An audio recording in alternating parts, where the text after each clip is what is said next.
Kawawa naman yung dalawa, oh. Tulog na. Sila lang dalawa. Wala sila kasama. Ba. Ayan to. Ang sweet. Nagkadikit silang dalawa. Sila lang kasi wala silang kasama dito sa kwarto. Silang dalawa lang. Takot sila kaya sila lang magkayakap na dalawa. Kaya dalawa lang sila dyan guys kasi kararating ko lang. May pinuntahan kasi kami nila Madam MJ at ni Sir Paul.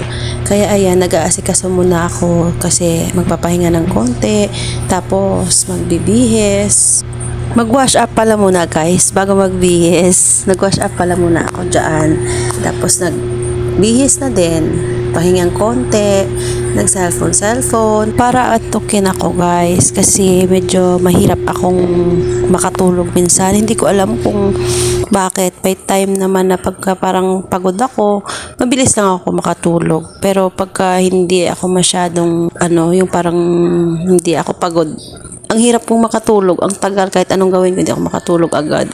Pero pag ganyan medyo na din, late na din. Kaya medyo saglit lang ang pagsa-cellphone ko. Nakatulog na rin ako agad. Bilang isang single mom pala guys, yun ang buhay ko araw-araw. Pag umalis ako, ganyan. Tapos yung anak, kasi kailangan natin kumayod para sa future natin.